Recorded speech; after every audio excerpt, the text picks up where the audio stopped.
C'est tout. Non. C'est tout ce qui est.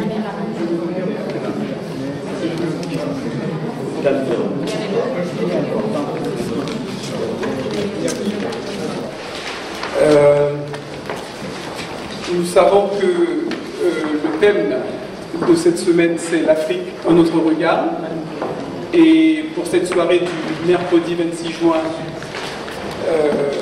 nous avons donc comme thème de la conférence la femme africaine. Et comme indiqué sur le fascicule qui circule et dont il y a encore quelques exemplaires ici, il sera question de la femme objective, l'Afrique génératrice de projets de développement, d'initiatives, l'Afrique de tradition, l'Afrique de la paix, la belle Afrique. Point de suspension. Donc venons la découvrir autrement. Je vais présenter les thèmes qui seront développés. Il y aura cinq thèmes, donc 5 groupes d'intervenants. Juste avant de les présenter, je vais transmettre la parole au maire adjoint du 15e arrondissement. On va tout de suite entendre monsieur le maire adjoint. Merci.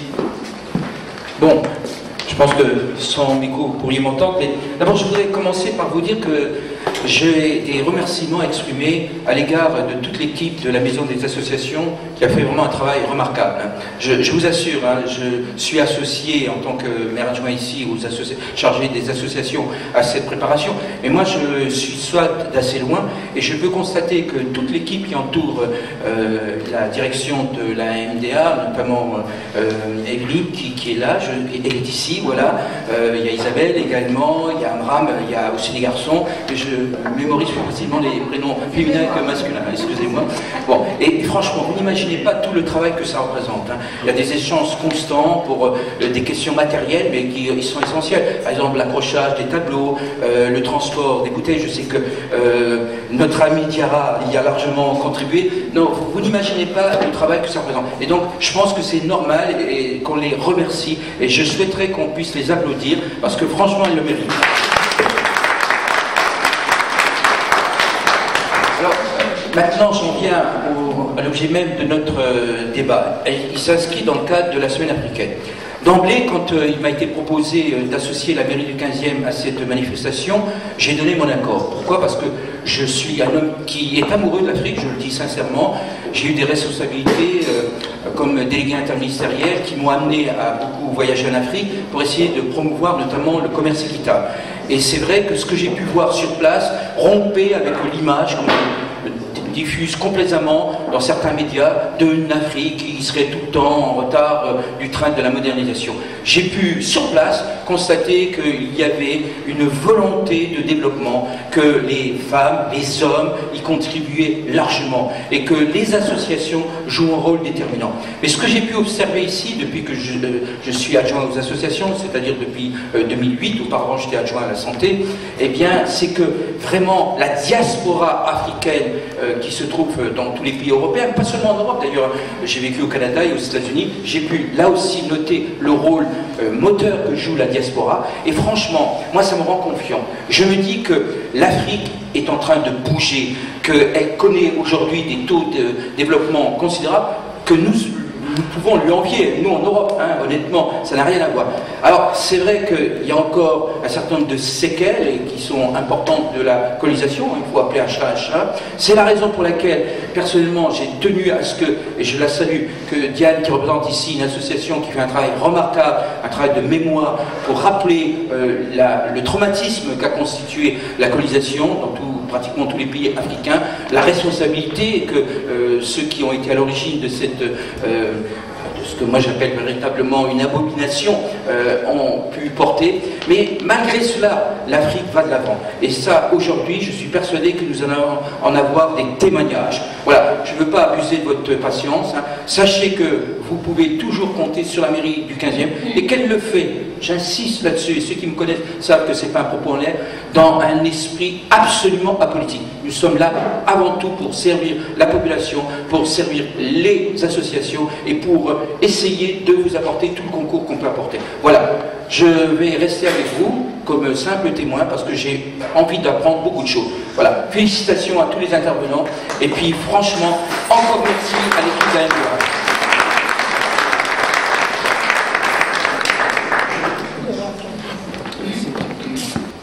Seront dans l'ordre les femmes et l'entrepreneuriat rural, le premier thème.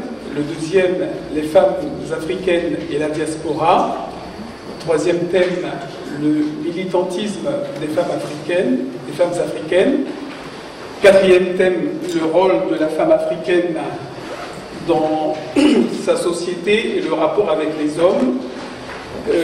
Suivi dans, je dirais, ce quatrième thème de l'éducation de la jeunesse.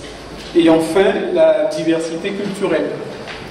Alors, sans tarder, donc, nous allons céder la parole à Madame Diarali, présidente de l'association Les Chants du Cœur, qui va traiter le thème les femmes et l'entrepreneuriat rural.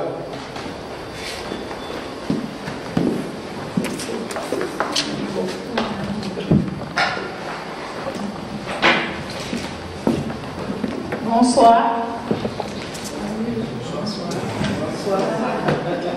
Madame Diarali, la présidente de l'association et fondatrice de l'association Les Chants du Cœur. Tout d'abord, je veux remercier Monsieur le maire. Je le dis Monsieur le maire, parce que tout ce que Monsieur le maire doit faire, vous le faites, Monsieur Sarakani.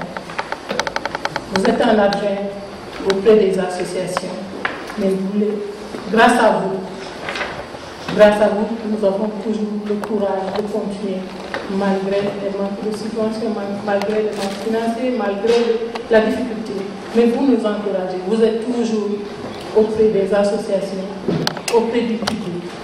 Merci de votre présence et transmettez à Monsieur le maire, Philippe Boujon, que nous sommes une population, c'est vrai, africaine, mais nous sommes des citoyens du monde. Nous sommes là et que nous sommes à vos côtés et que nous souhaitons travailler toujours avec vous et que nous vous remercions et que transmettez-le, nous lui remercions.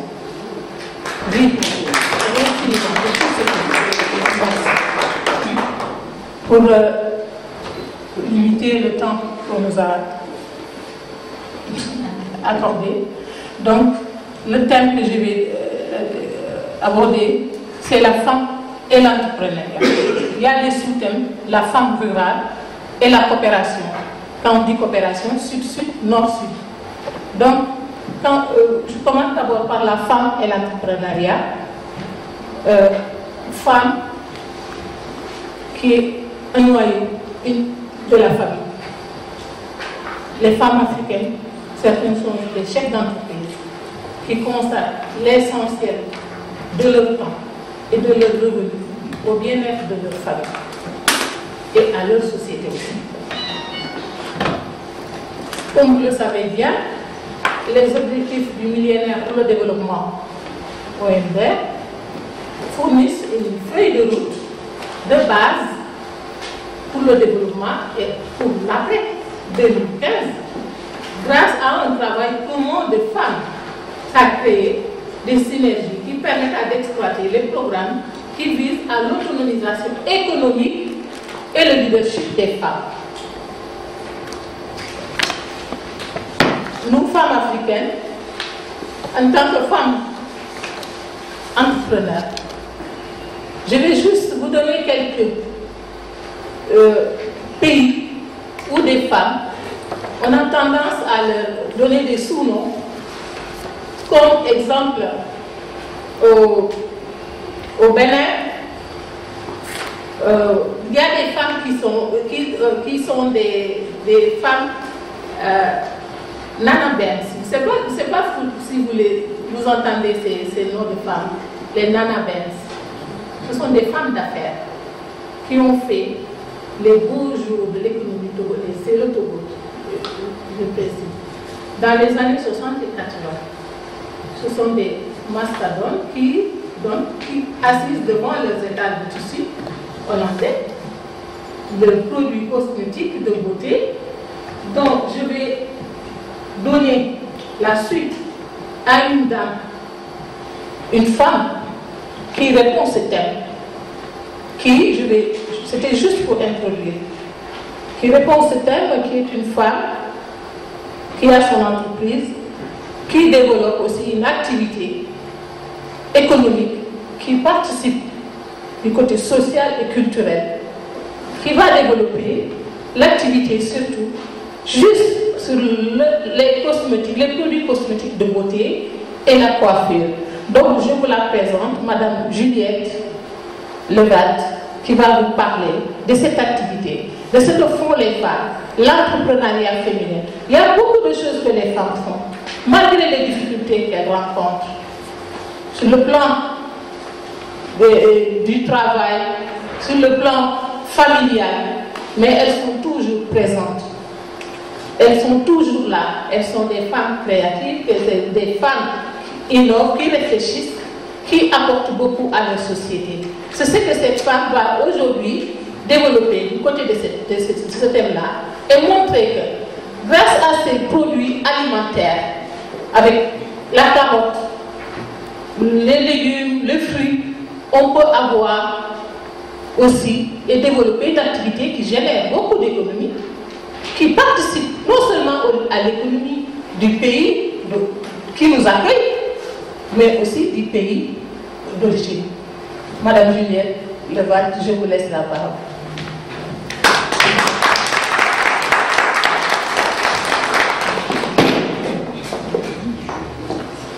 Merci Dieu. Bonjour. J'ai une expérience un peu, je ne sais pas si elle est atypique. Je suis venue ici à l'âge de 14 ans. J'ai fait mes études à Paris, enfin Saint-Germain-en-Laye à Paris. Sortie de l'université Paris-Dauphine, j'ai ensuite évolué dans la finance. J'ai travaillé pour les grandes banques et qui avaient les espèces sonnantes et trébuchantes et qui dépensaient une fortune dans l'institut de beauté, perdirent le cheveu. On nous a fait comprendre que le cheveu crépus ne pouvait pas pousser. Et on développait des acnés à 35 ans, 40 ans. Les médecins ne pouvaient rien pour nous. Moi, personnellement, je passais une semaine une fois par mois chez le dermatologue pour me faire passer les boutons au laser parce que je ne voulais pas de boutons, je ne voulais pas de taches. J'étais boursouflée pendant 2 jours et après, je pouvais sortir, j'étais belle pendant 2 semaines et demie. Et la 3e semaine, ça recommençait. Et puis la 4e semaine, il faudrait aller voir le dermato et ainsi de suite. Donc, bref, ayant fait ce constat-là, j'ai essayé de comprendre ce qui n'allait pas. J'étais en face d'une vérité qui était devenue fausse. Les cheveux poussaient. Ces femmes avaient les mêmes gènes que nous. Mais qu'est-ce qu'elles faisaient que nous ne faisions pas? Comment se fait-il qu'elles pouvaient avoir des cheveux alors que nous, qui savions tout, n'avions pas perdions le cheveu? Donc, mes recherches sont parties de là, pas parce que je voulais créer une entreprise, mais tout simplement parce que je voulais d'abord m'aider, moi, avec mes cheveux, pouvoir les discipliner et traiter ma peau. Donc, en posant des questions à ces femmes-là, c'est comme si aujourd'hui on vous demande en ville pourquoi vous êtes propre, personne ne dira c'est parce que je me lave avec du savon, c'est une évidence. Et elle ne savait pas quoi me répondre parce qu'elle ne comprenait pas ma question. Puis en insistant, c'est là où je discute avec un sage du village qui se moque de moi et qui me dit oui, c'est vrai que vous, en ville, vos femmes perdent leurs cheveux, là, alors que les nôtres sont obligés de les raser pour pas que les cheveux rejoignent les sourcils. Alors je me suis dit, bon, si c'est ça le cas, c'est sûr qu'il y a quelque chose. Elles sont dans le vrai, on est dans le faux. Mais c'est de savoir où est-ce que nous, on a dérapé, mais qu'est-ce qu'elles font que nous ne faisons pas. Et donc, en cherchant un peu plus loin, je me suis rendu compte qu'il y avait une cosmétique naturelle qui était complètement à l'encontre de la cosmétique chimique. Ce qu'on faisait n'était pas du tout adapté à notre situation. Donc, là, pour ce, je vais d'abord arrêter là. On va vous passer une petite vidéo déjà pour un peu expliquer ces différences que j'ai découvertes et qu'aujourd'hui j'essaie de transmettre à toute cette génération, enfin toute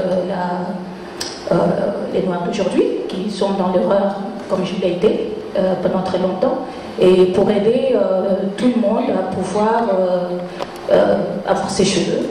Parce que quand j'ai découvert les produits, au début c'était vraiment pour une consommation perso, j'ai réussi à fabriquer ma première crème d'un shampoing. Et là, je me suis rendu compte que ça faisait pousser les cheveux.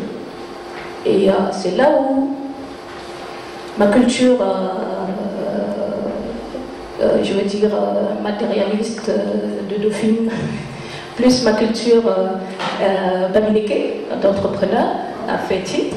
Et j'ai pensé tout de suite aux millions de chauves qu'il y avait en France. Je me suis dit, tiens, voilà, il y a un homme sur 3 qui est chauve, il y a tant de millions de Français, puis voilà, c'est 11 millions de chauves, alors qu'ils vont faire une chirurgie esthétique, alors qu'il suffit de mettre quelques huiles sur la tête pour retrouver des cheveux. Et donc, j'ai poursuivi mes recherches à fond, et j'ai quitté le milieu de la finance, et voilà, depuis je suis cosmétologue. Okay. On trouve que naturellement, la chevelure afro est un mélange de cheveux bouclés, ondulés et légèrement raides. Chez certains sujets, la composante bouclée est majoritaire, comme chez cette momie de la norme 308.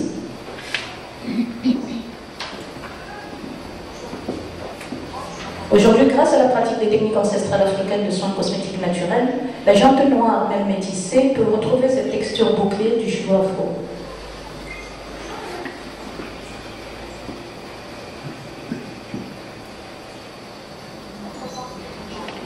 La présence de gras dans les cheveux de cette momie a fait dire aux chercheurs que les hauts dignitaires de l'Égypte antique, tels que la reine Netchmed, ont dû utiliser des produits gras pour garder leur chevelure coiffée dans l'eau de lave.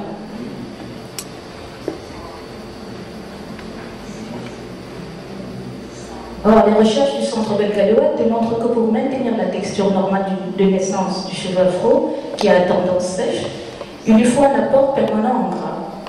Et le type de cheveux de cette momie n'est point une coiffure comme l'ont cru les chercheurs, mais tout simplement la version ondulée du cheveu afro sain et normal, tel qu'on le voit ci-contre.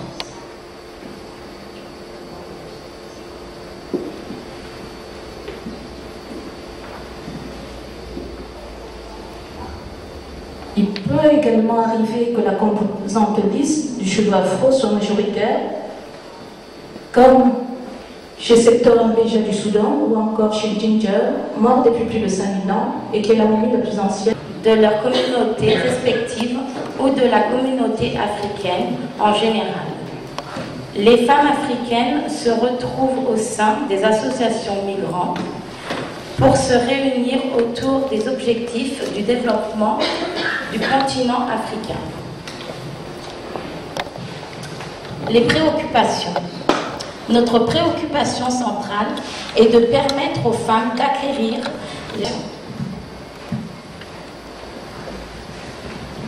les associations. Au fur et à mesure que leur nombre augmentait, beaucoup d'entre elles se sont rassemblées autour d'associations pour défendre les droits des femmes migrantes.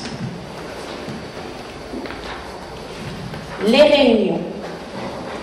Elles leur fournissent des informations vitales, pratiques et surtout, et sur les services disponibles, c'est-à-dire donc les droits juridiques, le logement, la santé, l'éducation, etc. Droit juridique. Les femmes sont tout de même confrontées à une double législation. Certains pays autorisent la polygamie. Ces femmes se retrouvent sans droit une fois sur le sol français. Cela reste néanmoins un sujet sensible car il s'agit de coutumes locaux. Les pouvoirs publics français doivent mener des campagnes de sensibilisation, informer les femmes depuis leur pays sur les conditions de régularisation en France. La nouvelle place de la femme dans la société. Aujourd'hui, la femme migrante occupe une place de choix par rapport à ses aînés. Le travail fait partie de son quotidien, contrairement à la génération précédente, pour qui cette situation était une exception.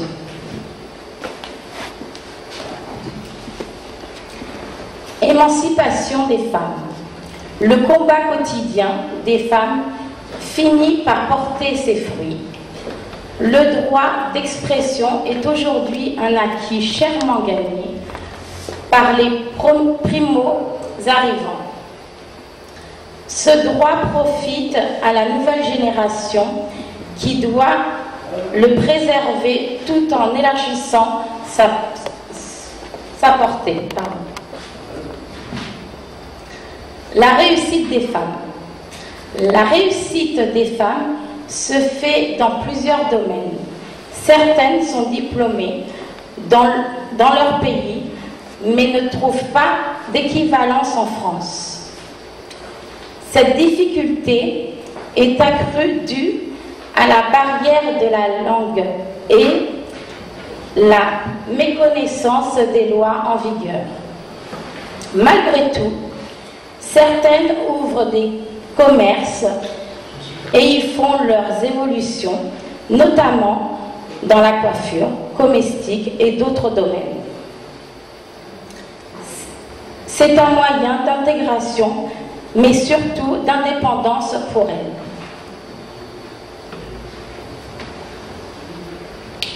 L'émancipation par le travail. Sur le plan financier, les femmes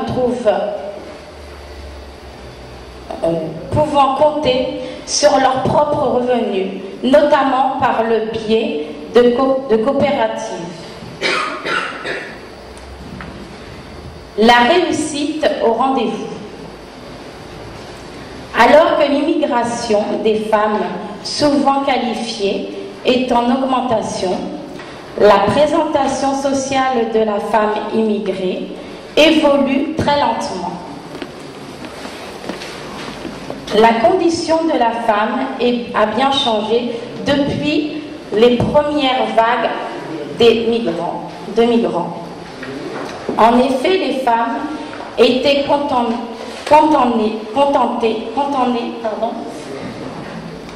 à un rôle plus de gestion de la femme. Exemple, s'occuper des enfants et des tâches ménagères. Depuis peu, les femmes occupent des postes dits à responsabilité, jusque-là réservés aux hommes. Les métiers. Les secteurs d'activité les plus plébiscités par les femmes restent surtout dans le social. La médecine, le commerce, les petites mains. La nouvelle génération a accès en plus au secteur dont l'obtention de diplôme est obligatoire. La scolarité a donc contribué pour beaucoup à cette réussite. Il faut continuer à prodiguer l'éducation pour tous, afin que de plus en plus de femmes puissent accéder aux métiers de haut niveau. Les nouvelles conquêtes. Les hautes sphères ne sont plus un lieu réservé aux hommes. Les femmes ont de plus en plus le droit de s'exprimer lors de réunions politiques. On entend de plus en plus le terme de parité homme-femme. Les nouvelles conquêtes. L'intégration se fait aussi dans d'autres domaines tels que la restauration. Conclusion. Si certains domaines se sont ouverts aux femmes, il reste néanmoins des métiers qui seront toujours réservés aux femmes.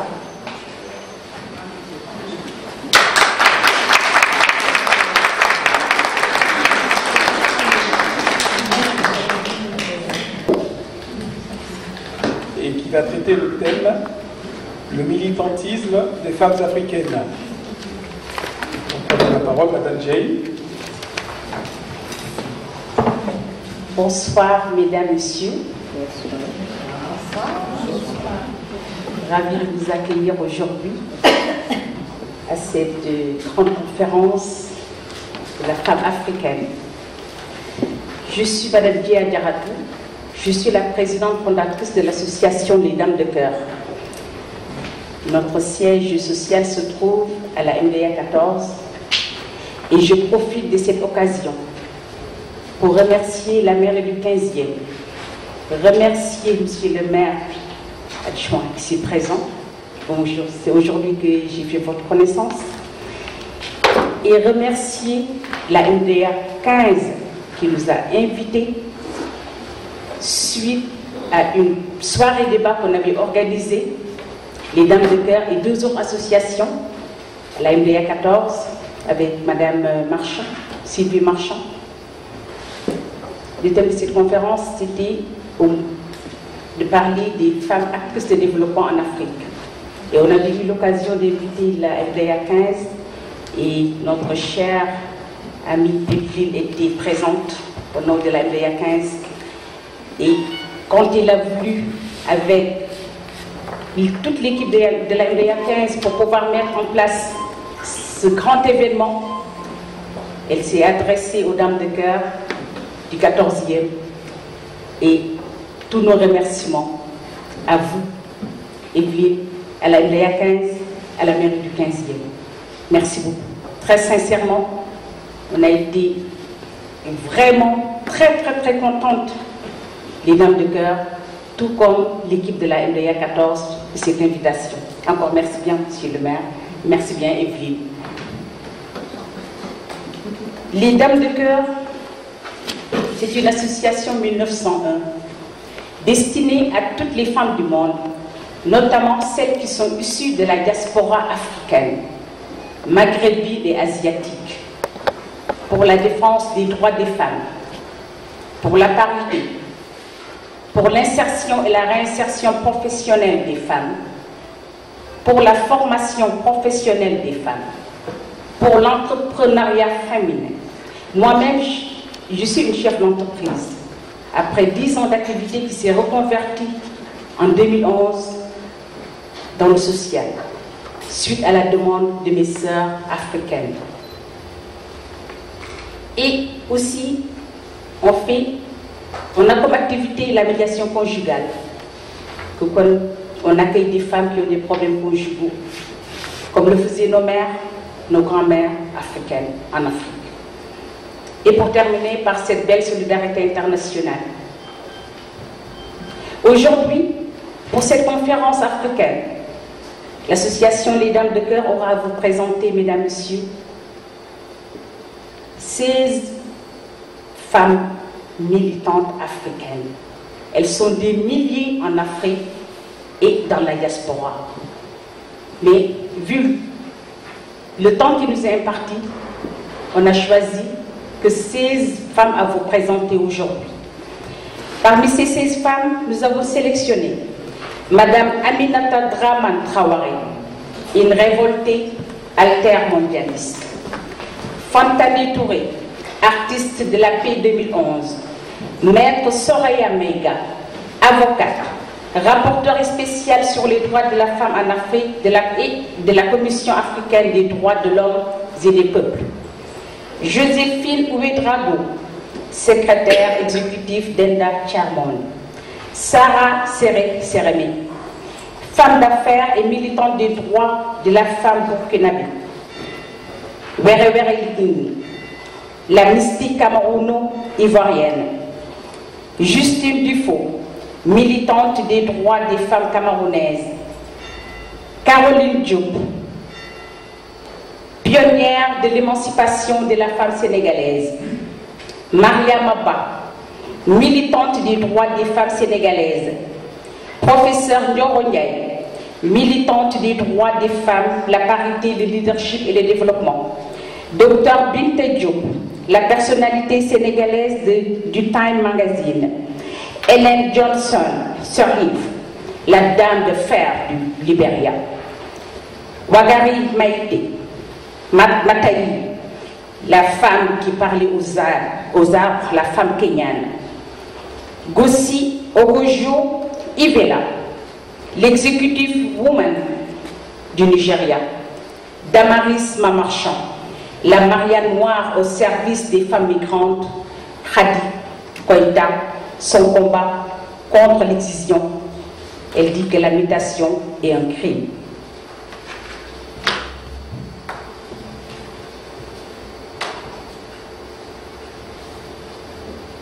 Concernant, pour ce qui nous est revenu aujourd'hui, concernant donc la table ronde de ces femmes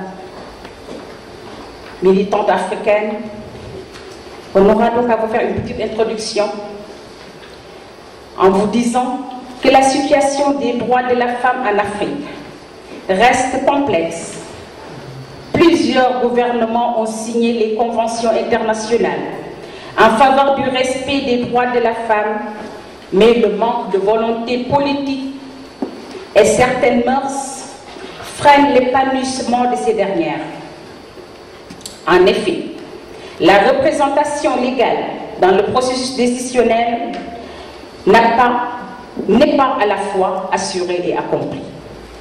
Cependant, des avancées ont été faites. Nous pouvons citer au Rwanda, les femmes occupent 56% des sièges au Parlement. Au Sénégal, elles sont 48%. Ce cas du Rwanda montre que la participation politique des femmes peut être effective sur le continent africain.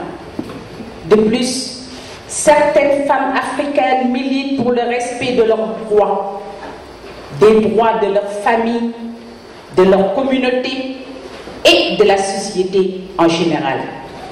Ces femmes sont des héroïnes du quotidien. Elles ont montré leurs compétences dans plusieurs domaines tels que le droit, l'enseignement universitaire, le journalisme, la musique, le management. Peu importe leur activité, elles arrivent toujours à occuper leur foyer et à apporter leurs pièces à l'édifice des causes nobles. Le développement du continent africain se trouve entre les mains des femmes, dans la mesure où elles représentent plus de 70% de l'économie informelle. La jeune fille d'aujourd'hui doit devenir la femme de demain, avec des aspirations nobles pour l'Afrique. Maintenant, on va pouvoir détailler donc le portrait de chacune de ces 16 militantes panafricaines, si vous le permettez. On va commencer par le Mali, avec 3 icônes de la lutte pour la promotion de la femme au Mali, qui sont Aminata Dramane Traoré, Fantani Touré, Maître Soraya Maïga.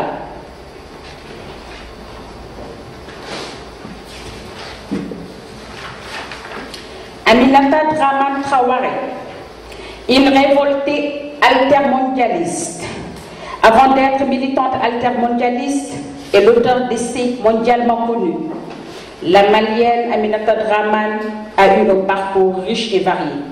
Chercheur à l'université d'Abidjan de 1975 à 1988, détachée auprès du ministre de la Condition féminine de la Côte d'Ivoire, elle a ensuite œuvré dans le cadre d'un projet régional du PNUD, OS Africa, pour la promotion du rôle des femmes et des communautés défavorisées dans la gestion de l'eau et de l'assainissement. Elle a aussi occupé le poste de ministre de la Culture et du Tourisme du Mali de 1997 à 2000. Présente dans tous les forums sociaux mondiaux, Aminata Traoré s'implique sur le terrain dans des actions de proximité qui sont d'autant d'occasions pour elle de se rendre compte de la vision des avenirs possibles pour son pays, mais également pour toute l'Afrique. Fantani Touré, artiste de la paix, de l'année 2011. Au Mali, sa voix résonne comme un cri, celui d'une femme qui a rapporté une victoire contre les préjugés, contre le silence, contre le découragement. Une carrière musicale semblait impossible pour elle, qui est d'origine noble. Cependant, en 2003, cette jeune femme a été nommée artiste de l'année, tout comme Salif Keïta et Abi Koïta. Les choses n'ont pas été simples pour elle, alors qu'elle commence à se produire sur scène dès l'âge de 7 ans et qu'elle s'entraîne comme griot à l'école de l'Empire de la sagesse divine. Ses parents n'ont de cesse de vouloir la ramener vers le bon sens, faire de la musique. Ce n'est pas son droit. Ce n'est pas son devoir parce qu'elle est noble. Fantani Touré utilise son talent artistique et sa musique pour l'éducation et la sensibilisation de la population sur les conditions des femmes et des jeunes filles au Mali. Elle a été désignée par le Centre de la paix de l'UNESCO comme l'artiste de la paix de l'année 2011 pour son talent artistique, mais surtout pour son engagement à améliorer la vie des déshéritées, femmes et jeunes filles maliennes. Maître Soraya Mega, avocate, toujours au Mali. Une avocate qui s'emploie activement à dénoncer les violences faites aux femmes et à œuvrer pour accroître leur participation politique.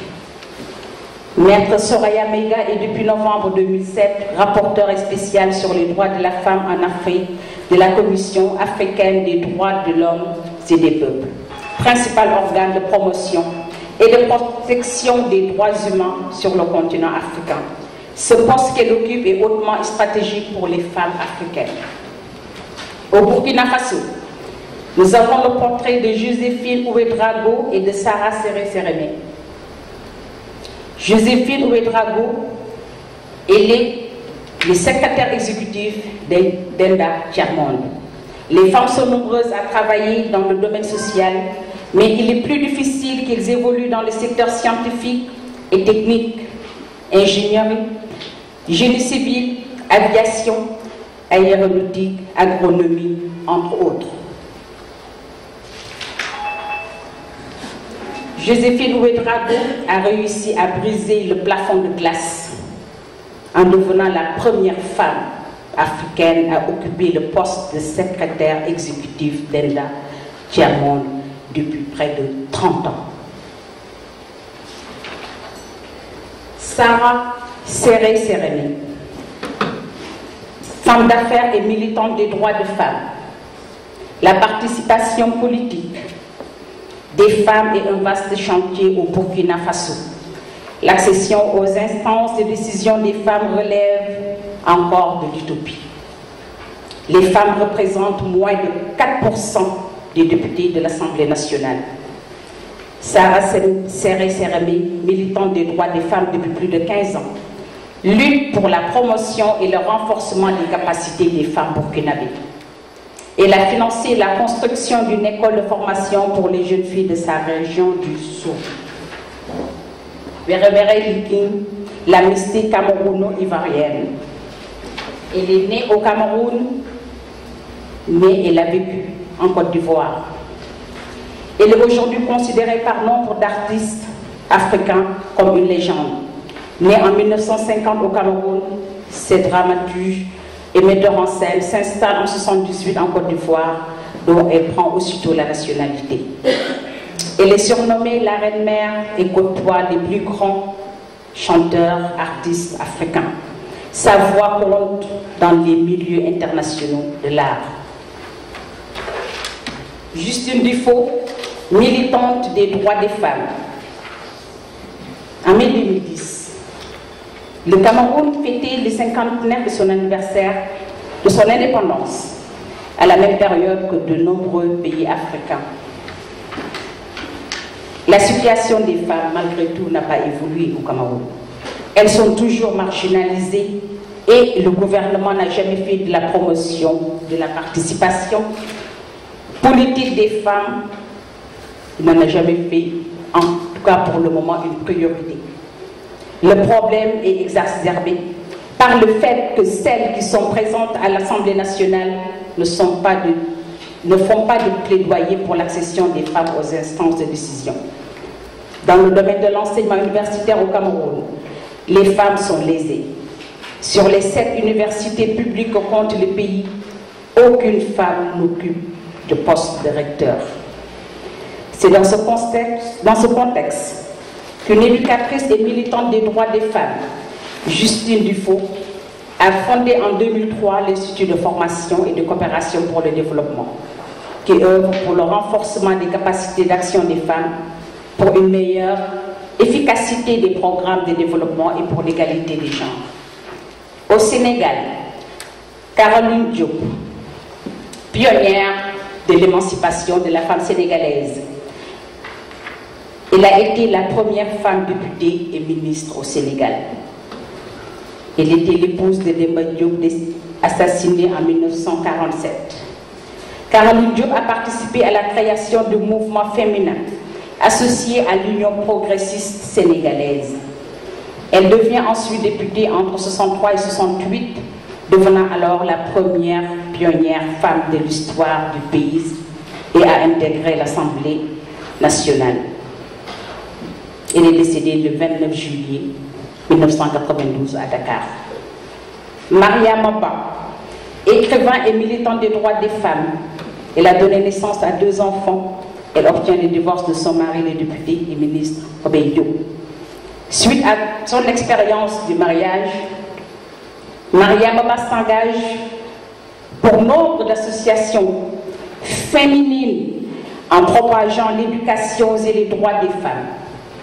À cette fin, elle prononce des discours et publie des articles dans la presse locale. En 1979, elle publie son premier roman aux Nouvelles Éditions africaines, Une si longue lettre, qui a connu un succès international, dans laquelle Ramatoulaye, dont elle-même, puisque c'est un roman autobiographique. Voilà, donc oui, ça s'appelait donc Ramatoulaye, faire le point sur sa vie passée sous forme épistolaire à l'occasion de la mort de son mari, abordant l'ambition féministe africaine, naissance face aux traditions sociales et religieuses du Sénégal. Elle meurt quelque temps plus tard d'un cancer, avant la sortie de son 2e livre, Le Chant écarlate, racontant l'échec d'un mariage mixte entre un Sénégalais et une Française, du fait de l'égoïsme de l'époux et des divergences culturelles. Un lycée de jeunes filles de Dakar, qui se situe sur l'île de Gorée, porte son nom, la maison d'éducation Maria Maba. Professeur Nyoro Ndiaye, militante des droits des femmes, la parité, le leadership, le développement. Elle a été l'une des 2 premières femmes africaines à avoir été reçue au concours de l'agrégation en France, spécialité odontologie et histomatologie, ce qui lui a permis d'assumer ensuite des fonctions de chef de département d'odontologie et d'histomatologie à l'université Cheikh Anta Diop de Dakar, jusque-là confiée à l'expertise étrangère. Il a été élu 2 fois comme directrice générale adjointe de l'Organisation internationale des migrations, OIM. Ancienne ministre du Développement social en 1988 sur le régime du président Diouf, puis ministre de la Femme, de l'Enfance et de la Famille. Venait de passer près d'une décennie dans cette agence intergouvernementale qui est née à Genève en 1951 pour secourir les exilés. Son second mandat arrivait à terme et elle avait 61 ans. Mais le mot retraite sonne mal aux oreilles d'une passionnée des causes humanitaires. Ensuite, je dirais, je tiens à remercier sincèrement Evelyne pour tout son travail qu'elle a là-bas depuis longtemps, et remercier aussi particulièrement l'ami Emmanuel Tchangwe, qui, grâce à lui, je suis en face de vous, et remercier Monsieur le maire adjoint pour sa disponibilité et pour son effort pour la communauté africaine ici. Vous remercier, vous qui êtes venus ce soir nous écouter dans cette conférence si importante sur la femme africaine. Donc moi, mon intervention, ce sera vraiment sur l'aspect de la femme africaine qui n'est pas assez connu, qui est vraiment très très important dans l'évolution de la femme en général et aussi dans l'évolution de la femme sur les 5 continents. Bon, on va partir de l'Afrique pour vraiment voir ce que la femme africaine a vraiment fait dans sa société, quel était son rôle, quelle était sa place et comment cette place-là, petit à petit, a disparu et est devenue un peu, on va dire, folklorique, anecdotique, jusqu'à ce qu'on arrive maintenant à se battre pour que nos femmes soient représentées dans nos assemblées. Donc, pour démarrer, il faut dire une chose qui est claire, c'est que pendant longtemps, sur tout le continent africain, c'est les femmes qui avaient le pouvoir, c'est-à-dire qui avaient le pouvoir politique, le pouvoir religieux et aussi le pouvoir militaire.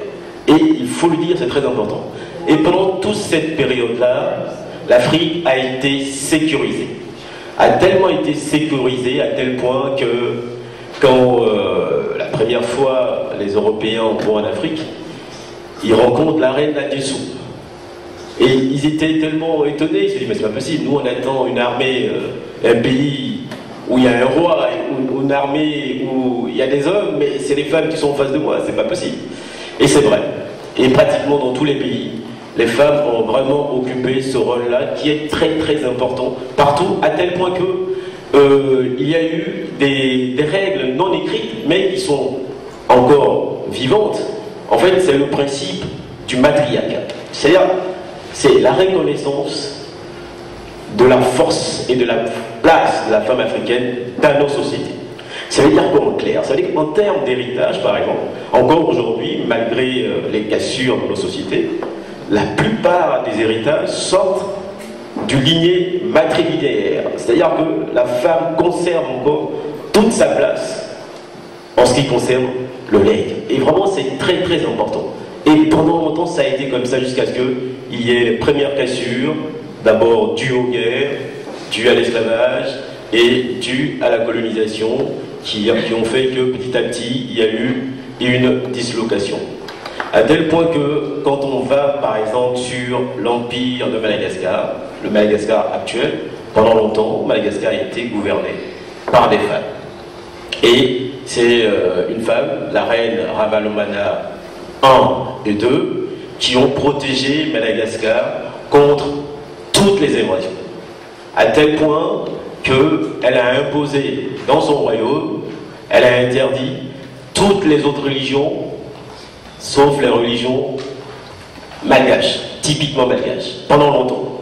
Donc on a attendu sa mort pour que la coalition européenne puisse entrer à Madagascar et mettre les pieds à Madagascar. Mais ils n'ont pas pu, parce qu'au départ, ils ont d'abord occupé les îles aux alentours. Souvent quand on parle de Madagascar, on la réduit à l'île actuelle. Madagascar, en fait, c'est quoi? C'est la Réunion, c'est Maurice, c'est les Seychelles, et aujourd'hui, Diro Garcia, c'est une base militaire.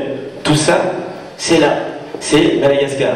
Mais comme ils n'y arrivaient pas sur le terrain lui-même Madagascar, ils ont occupé tous ces, on va dire, ces principautés. Donc c'est pour vous dire à quel point la femme africaine, elle a été importante pendant longtemps, et même en Europe. En Europe, la femme africaine a été tellement importante que le nom Europe, c'est le nom d'une femme africaine. C'est une femme africaine de Libye. Ce sont des femmes qui font les oracles. Et notre ami Cam a réussi à synthétiser dans son ouvrage sur Cheikh Anta Diop, qui a beaucoup écrit dans ce domaine. Maintenant, on se rend compte que, effectivement, les femmes africaines ont tellement eu une influence sur leur société et au-delà de la société, que leurs noms sont encore aujourd'hui d'actualité, même si ce n'est pas enseigné. Notamment, nous sommes dans une ville qui s'appelle Paris. Paris, c'est le nom d'une femme africaine, Isis, en l'honneur d'Isis. Donc, vous imaginez pas la force de cette femme africaine. Elle est vraiment, cette force, elle est inimaginable, en fait, aujourd'hui. Et tout à l'heure, notre sœur Juliette Loeb a parlé des cheveux. Des cheveux. Et en tout cas, elle fait un travail très très important sur les cheveux. Mais il faut dire que pendant longtemps, les tresses, les cheveux tressés, a été à la mode, même en Europe. Dans l'Empire romain, les hommes comme les femmes blanches faisaient les traits sur la tête. Encore, vous pouvez prendre n'importe quel dictionnaire, le Robert. Il y a toujours deux parties dans le dictionnaire. Il y a une partie où on explique les mots, il y a d'autres parties où il y a des gravures. Vous regardez ces gravures, vous verrez des femmes, aujourd'hui transformées blanches. Pour l'histoire, c'est que c'est l'homme et la femme noire qui, dans l'Afrique, qui reviennent ici et qui se transforment et ils deviennent blancs sur l'effet de la glaciation. Donc même quand la peau a changé, on gardait encore la culture, les modes africains. Donc on faisait encore les traits sur la tête. Donc c'est vraiment très très important de le rappeler pour voir effectivement cette force-là qu'a eu la femme africaine d'abord sur sa société. Et donc dans toutes ces sociétés-là, comme je venais de le dire, non seulement elles ont le pouvoir militaire, notamment on connaît les Amazones du Bénin, mais ce n'est pas que anecdotique, elles étaient générales. Elles commandaient Béazin, elles lui disaient ce qu'il fallait faire, où il fallait aller. C'était très important. Et cette armée-là, ce n'était pas simplement qu'au Bénin. L'Empire mandingue aussi a eu ses Amazones. Dans toute l'Afrique, la place de la femme a tellement été importante, à tel point qu'il a fallu, en 1885, quand on partage l'Afrique, il a fallu faire en sorte que le rôle de la femme régresse. Et à partir du moment où le rôle de la femme régresse, parce que ce qu'il faut savoir, pourquoi ce rôle régresse de la femme? Le rôle de la femme régresse parce qu'en Europe, la femme n'avait pas le même rôle, les mêmes pouvoirs. Donc, quand la colonisation arrive, forcément, on importe et on vient avec les valeurs habituelles qu'on a. Donc, on l'impose. Par conséquent, on sépare l'État africain et les hommes africains, en fait, de leurs femmes. Et là-dessus, vient se superposer un autre élément, c'est la religion. Les religions aujourd'hui dites monothéistes, ces religions-là écartent aussi les femmes du système, à tel point que l'homme se retrouve tout seul. Et s'il se retrouve tout seul, il ne peut pas lui tout seul faire face à sa société et faire face à sa sécurité. Donc voilà comment la femme du rôle central devient en fait au périphérique de la société africaine. Et aujourd'hui, dans toute l'Afrique, la plupart du temps à la télévision, quand on parle de la femme africaine, on évoque souvent, et ça peut être important, mais des anecdotes pour choquer. Notamment, on parle souvent de l'égalité entre la femme et les hommes, de l'excision, et une fois qu'on parle de ça, on oublie effectivement les réalisations de nos femmes africaines. Les réalisations. Et pour continuer encore ces réalisations, nous allons aller maintenant dans le monde asiatique. Dans le monde asiatique, ce qui est très important, et que vous verrez dans mon ouvrage, c'est qu'on parle souvent du Bouddha. Mais en Asie, le Bouddha, en fait, à l'origine, jusqu'au XVe siècle, ce sont des femmes africaines. Elles font des traits sur leur tête. Elles ont les traits sur la tête. Et elles sont noires. Vous allez au Cambodge, tous les Bouddhas sont noirs. À tel point qu'on se dit, mais comment se fait-il qu'aujourd'hui ils sont blancs et ces femmes-là sont noires? C'est dire l'importance dans toutes les sociétés où la population est à majorité noire et africaine, la femme a toujours eu un rôle très important. Mais ça ne veut pas dire que l'homme est éliminé du système. Ça veut simplement dire qu'il y a une complémentarité, il y a une harmonie. L'harmonie fait en sorte que l'égalité n'est pas une force, l'égalité n'est pas imposée. On reconnaît à chaque être humain sa valeur par rapport à l'acte qu'il pose. Exclusivement, car lorsqu'on parle d'éducation de la jeunesse, on comprend très bien que c'est l'affaire des hommes et des femmes, on va dire, imbriqués. Et ce sont avant tout les pères et mères. Et on pourrait dire que c'est davantage, c'est l'ensemble des proches, adultes aussi bien les hommes que les femmes. Ça veut dire que la grand-mère, le grand-père, la tante, l'oncle, le cousin, la cousine, qui sont des adultes, ont aussi une responsabilité par rapport aux enfants de la famille, et on va dire plus généralement par rapport à la jeunesse. Lorsqu'on parle d'éducation, il nous vient à l'esprit éducation nationale, assez rapidement. Alors que, moi je suis tenté de dire qu'il y a même plus important, c'est ce que j'appellerais l'éducation privée. Celle justement qui est faite par les proches, et même c'est la première des éducations, puisque l'éducation nationale commence, on va dire, au plus tôt à 2 ans, 3 ans, alors que l'éducation privée commence dès le berceau, et certaines personnes, des psychologues seraient même tentés de dire dès la grossesse, puisqu'on entend dire que pour faire des génies, on va dire, à l'âge adulte, on peut faire écouter au fœtus la musique des grands musiciens classiques, et ça peut avoir des effets, on va dire, sur le parcours de l'enfant qui découlera de ce fœtus. Donc je disais que l'éducation est avant tout l'affaire des parents, des proches des enfants, et seulement après, on va dire, c'est l'affaire de l'État. Donc les parents sont les premiers responsables de l'éducation des enfants.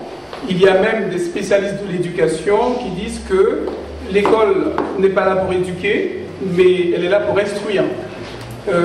Autrement dit, elle va donner les éléments qui vont permettre la socialisation des enfants sur le plan professionnel et dans le cadre de la société.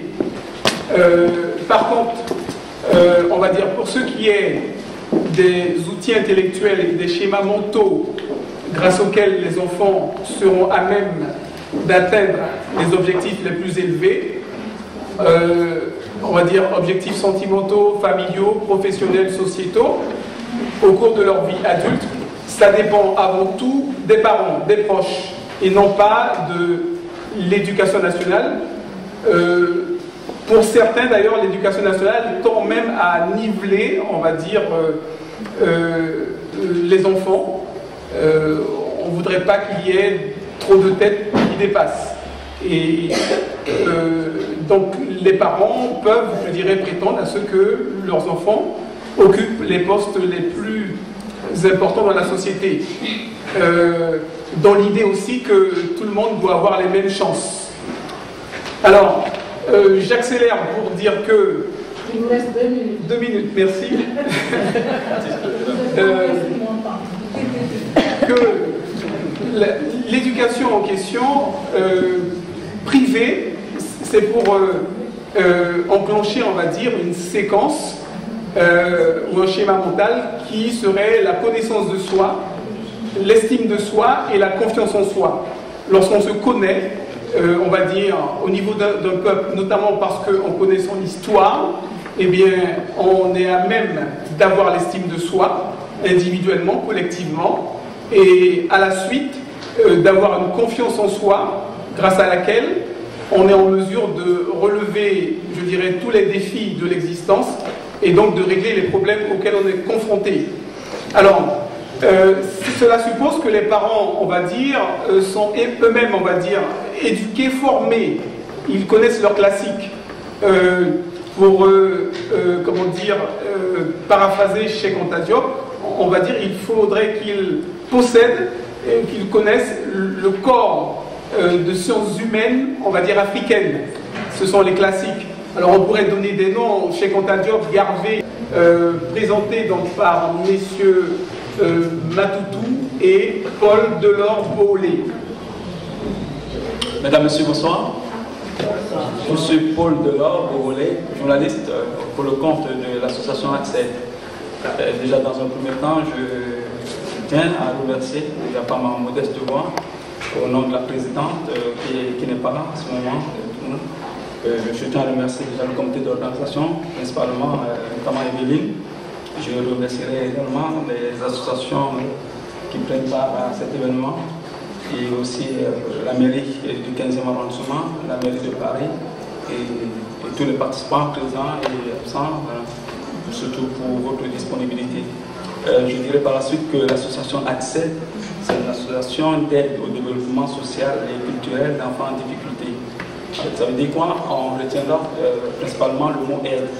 En Afrique, on a coutume comme quoi, quand on parle d'aide, d'apporter des vêtements, tel qu'on l'a dit tantôt, d'apporter de la nourriture, d'apporter de nécessités, mais beaucoup plus, si on parle d'aide en termes de managérial, enfin pour moi, apporter un peu d'expertise, le soutien qu'on leur apporte, qu'on apporte non seulement aux familles africaines, aux enfants particulièrement par le biais des parents, et surtout par le biais des femmes qui sont quand même, qui représentent le socle de toute famille en Afrique, on le sait d'ailleurs. Et également, nous aborderons le thème principal, s'agissant de la diversité de la femme africaine. Et s'il faut parler de la diversité de la femme africaine, également on dira que toutes les personnes, tous les intervenants ici ce soir, notamment ces associations qui sont passées avant nous, ont déjà abordé ce thème, la diversité africaine. Et s'il faut vraiment parler longuement d'elle, cela prendrait des années de vie. Donc ce soir, nous parlerons simplement de la femme africaine subsaharienne, donc principalement de la femme bantou de l'Afrique centrale et singulièrement celle du Cameroun. Donc, et là, nous évoquerons la femme traditionnelle, la femme rurale, la femme urbaine et la femme africaine moderne. En parlant naturellement, c'est du Cameroun qui est le pays que nous avons retenu ce soir, parce que s'il faut parler de toute l'Afrique et de toutes les femmes africaines, voilà, ce serait un peu long. Je suis donc accompagné, j'ai à mes côtés M. Matoutou, qui se chargera de vous faire cette balade au Cameroun en parlant véritablement, s'il est nécessaire que je me répète, de la femme traditionnelle, de la femme rurale, de la femme urbaine et de la femme moderne. Je laisse donc le soin à M. Matoutou de vous accompagner. Merci.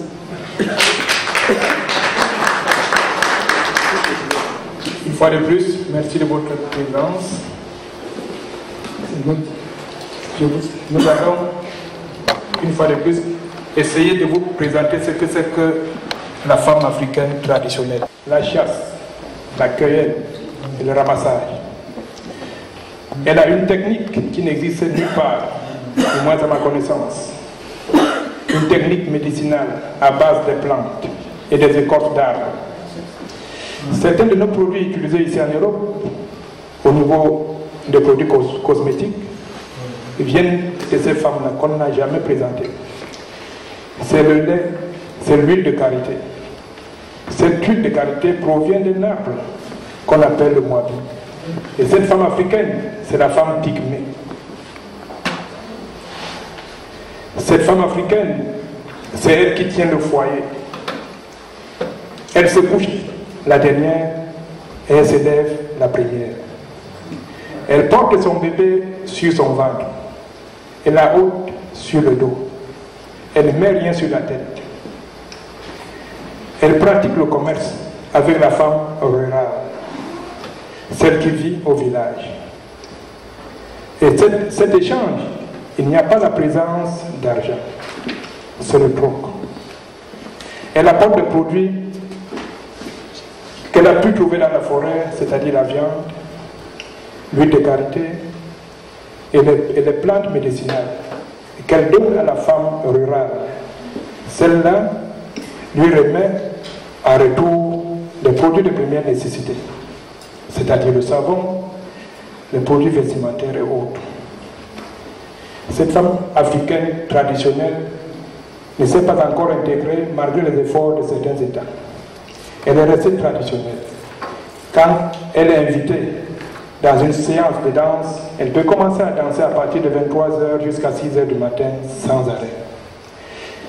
Dans cette catégorie de la femme africaine traditionnelle, il n'y a pas de limitation de naissance. En dehors de cette femme africaine, il y a la femme Peul. Elle réside au nord du Cameroun, à l'extrême nord du Cameroun. Elle vit de la chasse, de la pêche. Et elle fait pratique une agriculture traditionnelle. Elle cultive le mil, le blé, le sorgho, qu'elle prépare le matin pour accompagner la famille, pour faire l'élevage. Elle extrait le lait de vaches et de chèvres. Avec ce lait, transformer ça en plusieurs produits, c'est-à-dire le yaourt, comme ce que nous consommons ici, nous appelons le yop par exemple. Et ce qu'on consomme surtout en Côte d'Ivoire, en Afrique de l'Ouest, qu'on appelle le déguet.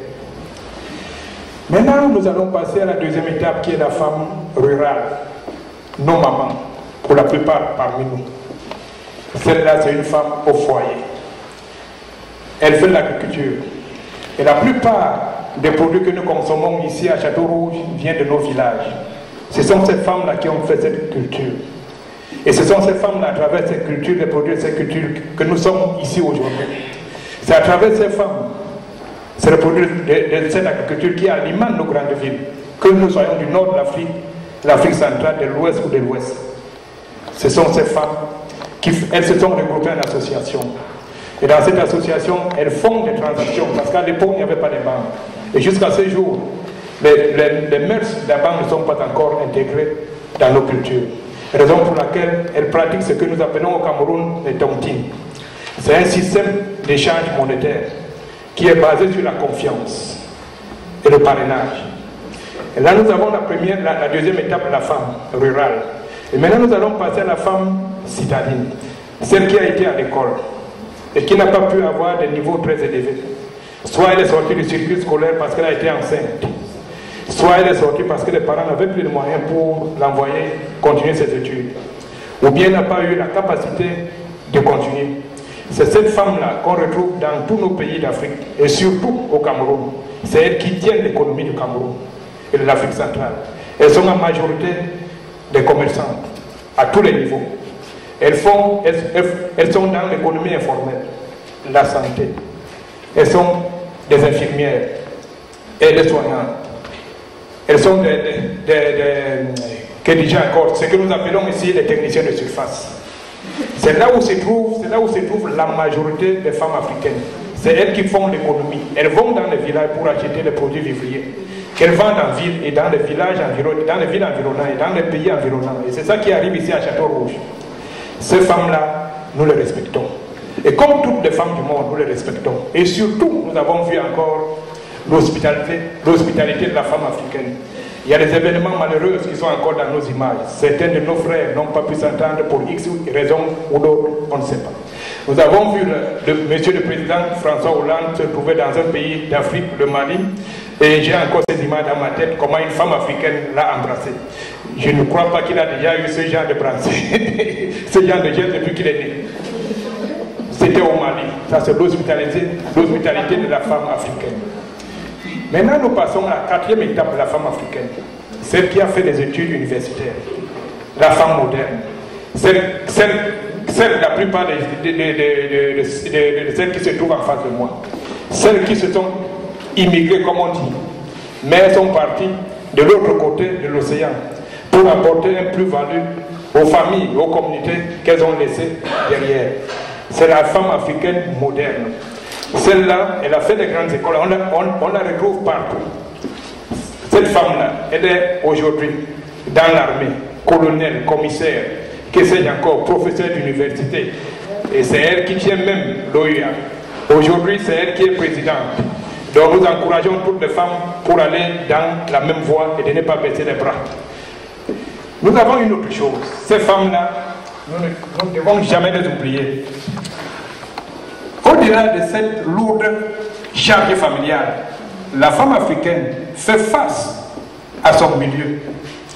Elle vit au gré des diversités qui font d'elle parfois la victime, la perte, l'opprimée, la reine, la gouvernante, la présidente et que sais-je encore. La femme africaine se trouve donc confrontée à l'influence de tous ces cercles que nous venons de citer. Mais dit-on, derrière un grand homme, il y a une grande dame. Cette femme africaine, je souhaite que ceux qui n'ont pas encore mis pied dans ce pays, dans ce continent, avant leur mort, de faire un tour dans ce continent, qui est présenté dans plusieurs pays comme si c'était un pays, alors que c'est un continent qui est plus grand que plusieurs continents et qui a une diversité. Parlant par exemple du Cameroun, le Cameroun a au moins 265 tribus, ça veut dire 265 façons de vivre et de mentalité, de mœurs, de culture. Je souhaiterais à ceux qui n'ont pas encore eu la chance de mettre pied en Afrique, de faire des efforts, de mettre pied là-bas. Ils vont découvrir en dehors de ce que les images nous présentent ici. Je vais continuer à donner la parole à mon partenaire.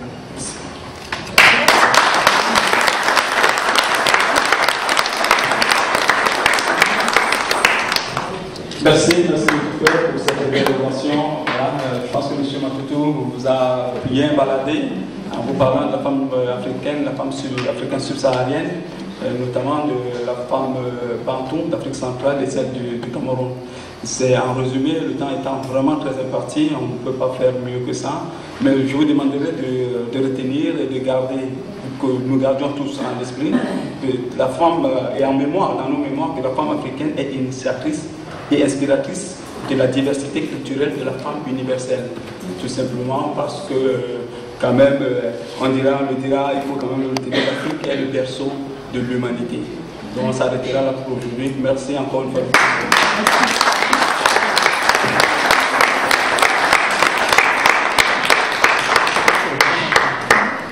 Voilà, merci beaucoup. J'ajouterai s'il vous plaît, pour finir, bien finir, que vous avez en image la danse des femmes traditionnelles telle qu'il a évoqué M. Matoutou, la danse des femmes traditionnelles, des femmes pygmées.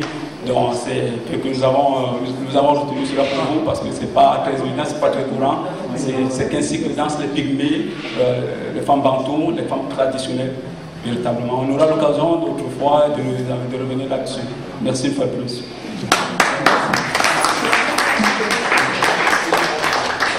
Merci donc à messieurs Matoutou et Boulé qui, grâce à leur respect plus que scrupuleux du délai imparti, ont permis qu'on soit dans les délais presque.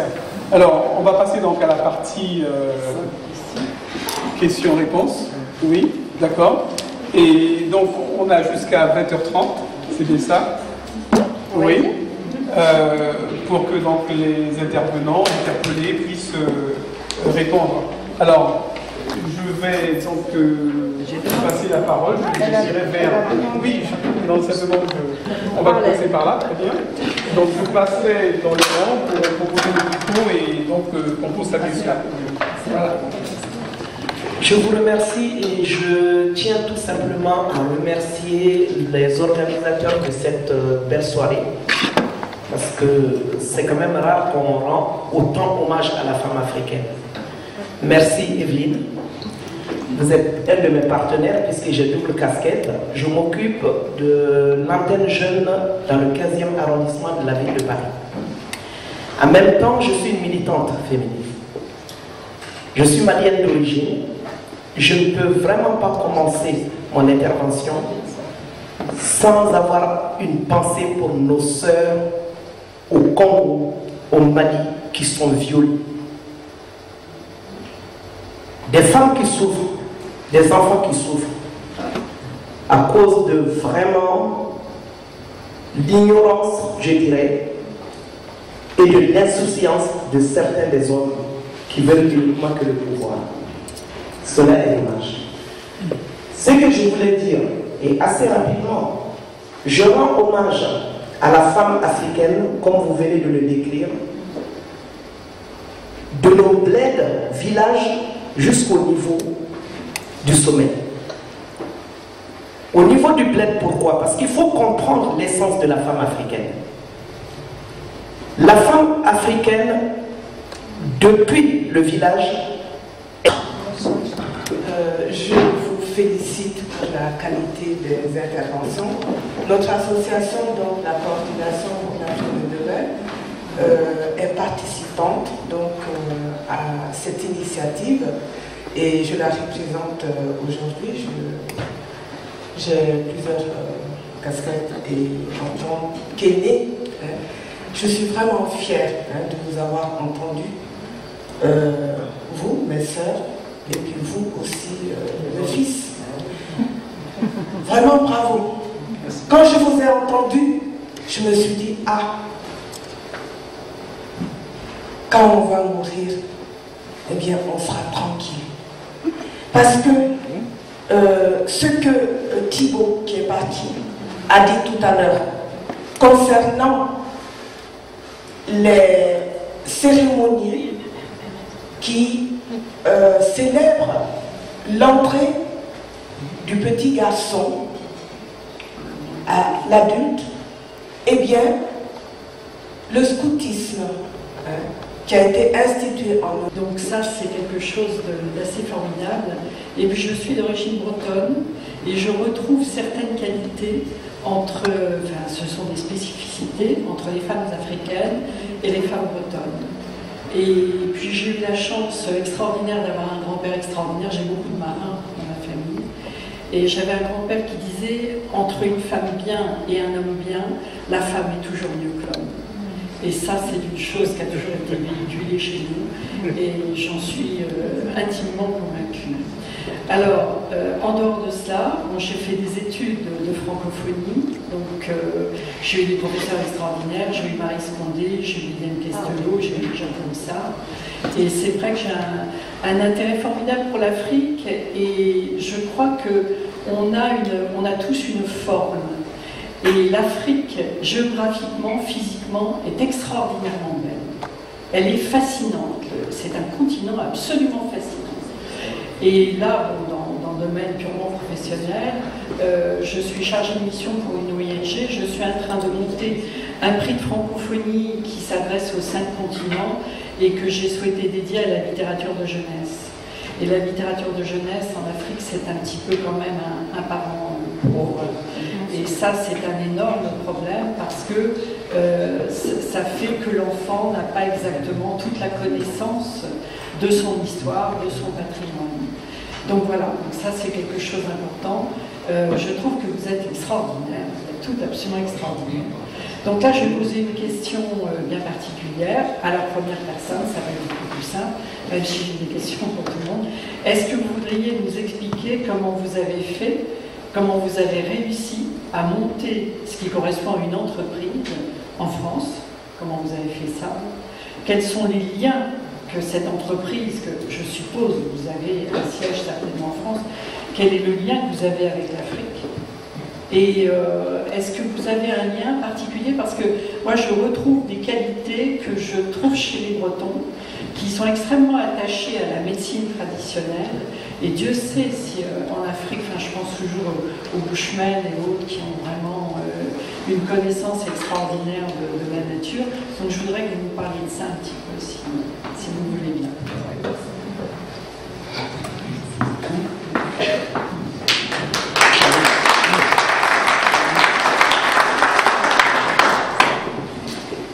Pour la première question, ouvrir une entreprise, ma formation c'était pas chose difficile. C'est une entreprise comme une autre. C'est juste se faire déclarer, avoir un siret et puis voilà. Le nerf de la guerre pour ouvrir l'entreprise, c'est surtout les fonds. C'est pouvoir avoir du fonds. En ce qui concerne le fait qu'on soit femme, noire et jeune en France, déjà la culture bancaire n'est pas une... comment dire, les banques ne sont pas faites en France pour prêter aux entreprises, elles ne sont pas faites pour aider les entreprises. Donc quand on arrive devant un banquier avec un projet qui sort du commun, qui n'est pas de leur dire je vais ouvrir un fast-food ou bien je vais ouvrir un pressing, enfin un coiffeur qu'il connaît, et il va vous dire c'est un projet à risque, on ne peut pas le financer. Donc ce qu'on conseille à tous les jeunes, avant de le faire, il faut être armé financièrement. Moi, je m'étais donné 10 ans pour travailler en tant que salarié. Comme je disais, à cause de ma culture pamiliquée, qui est une culture entrepreneuriale, je savais qu'au bout de 10 ans, il fallait que j'ouvre quelque chose. Mais avant cela, ayant de bonnes connaissances de gestion d'économie, je n'avais pas de projet. Donc je savais gérer les entreprises des autres, mais il fallait avoir un bon projet. Donc dès que j'ai eu le projet, j'avais mis de l'argent de côté et j'ai pu investir avec des fonds privés. Quand vous avez appelé, vous avez appelé à des fonds d'investissement, des entreprises ou... Aucun. C'est totalement 100% perso. Donc voilà. Donc j'avais... juste que je suis quelqu'un d'un peu impatiente, je n'ai pas l'énergie que je devais mettre pour aller chercher les fonds, je perdais le temps. Donc quand c'est ça, je fonce tout droit et je fais avec ce que j'ai. Maintenant, s'il y a des subventions, tant mieux. C'est pour dire, c'est même Diana qui était en train de me dire, tu sais, tu peux venir à la mairie, il y a ceci, il y a cela, j'ai une association, mais je m'en suis jamais occupée parce que j'essaie de consacrer ce temps-là à avancer que d'être là à chercher des fonds par-ci. Donc on vous donne 1 000 euros par là, 2 000 euros, enfin bref. Je ne dis pas qu'il ne faut pas le faire, mais c'est pas ma façon de fonctionner. Le temps que j'aurais perdu, j'aurais fait de l'argent ailleurs. Donc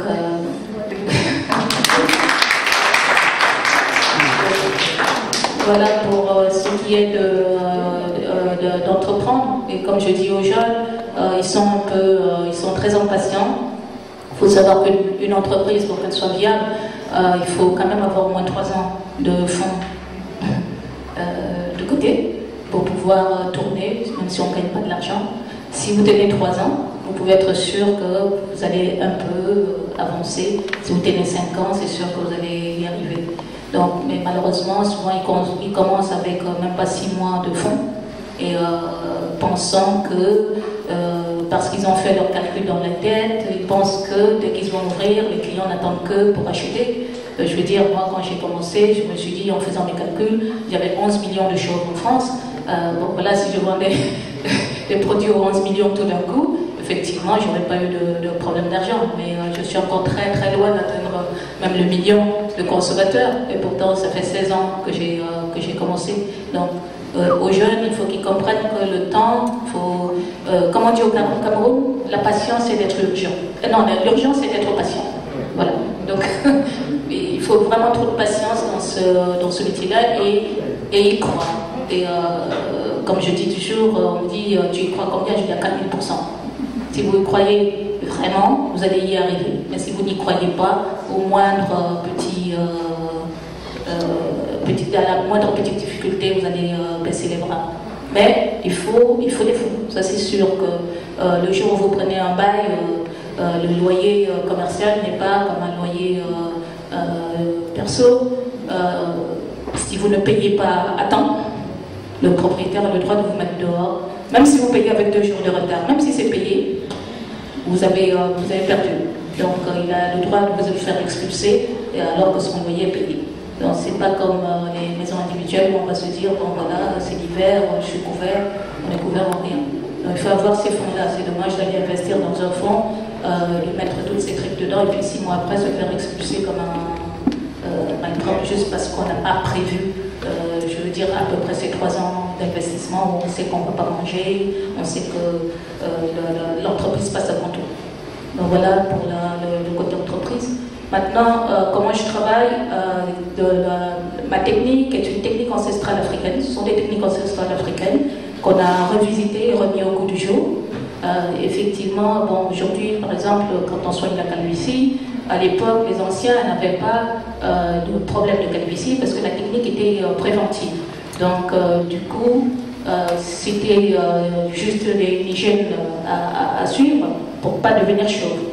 Or, ici en Occident, enfin, pour nos contemporains, il fallait remédier, enfin soigner le mal.